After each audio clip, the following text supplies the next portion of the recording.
বাজারে কিংবা সুপার শপে এসেছেন, তবে পণ্য নিরাপদে ও নির্বিঘ্নে বাড়িতে নেবেন কিসে? ক্রেতাদের জন্য এটাই এখন সবচেয়ে বড় চ্যালেঞ্জ।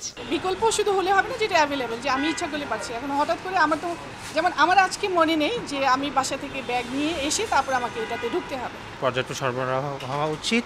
সম্প্রতি দেশের সুপার শপগুলোতে ১ অক্টোবর ও কাঁচা বাজারে ১ নভেম্বর থেকে পলিথিন ও পলিপ্রপিলিন ব্যাগ ব্যবহার নিষিদ্ধ করেছে সরকার। পরিবেশের জন্য ক্ষতিকারক এই পলিথিন বন্ধের সিদ্ধান্তকে সচেতন নাগরিকরা স্বাগত জানালেও নিত্য প্রয়োজনীয় জিনিস সহ অন্যান্য তরল পণ্য কিভাবে পলিব্যাগ ছাড়া নেবেন তা নিয়ে চিন্তিত ক্রেতারা। গভর্নমেন্ট বা কেউ এর বিকল্প কোনো পদক্ষেপ নেয় নাই, আমরা পাই নাই, এই কারণে আমরা ব্যবহার করতে বাধ্য।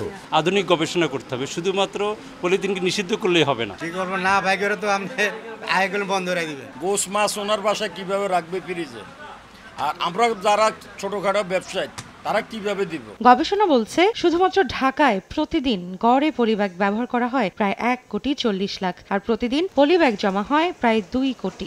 অর্ধেক পাউডারে দ্বিগুণ উজ্জ্বলতা, নতুন রিন অ্যাডভান্সড অর্ধেক পাউডারে দ্বিগুণ উজ্জ্বলতা।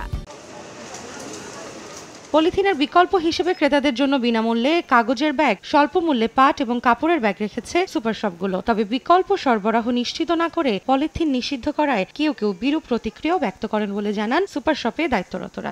অনেক প্রবলেম ফেস হইতেছে, যেমন কাগজ ভিজে যাচ্ছে, টাবল দেওয়া যাচ্ছে, এখানে 3টা দাগ লাগতেছে। মোমের কটন প্রলেপ দেওয়া আছে, এটা সহজেই পচনশীল এবং এটাই আমরা পলিথিনের বিপরীতে মাছ মাংস দিচ্ছি। এটা কাস্টমারও বলছে যে আমরা এত টাকার বাজার করি আপনাদের থেকে, আপনারা তো আমাদের 2টা ব্যাগ ফ্রি দিতেই পারেন। পলিথিনের পর্যাপ্ত মানসম্পন্ন বিকল্প ও সর্বোচ্চ সরবরাহের ব্যবস্থা রাখার আহ্বান জানিয়ে পরিবেশবিদরা বলছেন, পলিথিনের চাহিদা বা বৈশিষ্ট্যকে টেক্কা দিতে পারে এমন বিকল্প নিয়ে দরকার গবেষণার পাশাপাশি সঠিক বাস্তবায়ন। পলিথিনটা এইটা নিজস্ব কতগুলো ক্যারেক্টারিস্টিক্স নিয়ে তার জায়গা মার্কেটে শক্তিশালী করেছে।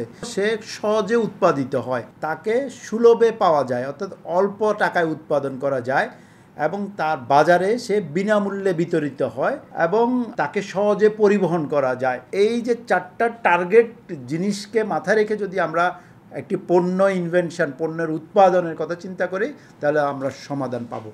তা না হলে আবার 22 বছর পিছনের জায়গাতে আমরা থেকে যাব। পলিথিন শিল্পের সাথে জড়িত দেশের লাখ লাখ মানুষ। 2023 সালের এক গবেষণা অনুযায়ী বাংলাদেশের প্রায় 3,000 কারখানায় প্লাস্টিক ও পলিথিন তৈরি হয়। একই সঙ্গে অর্থনীতিতেও বড় ভূমিকা রয়েছে এই শিল্পের। তাই পলিথিন উৎপাদনের সঙ্গে জড়িত শিল্পকেই কিছুটা পরিবর্তন বা পরিবর্ধন করে পরিবেশ বান্ধব পণ্য উৎপাদন করা গেলে পলিথিনের ব্যবহার কমতে পারে বলে মনে করেন সংশ্লিষ্টরা। রৌনক নিয়ন্তা, সময় সংবাদ, ঢাকা।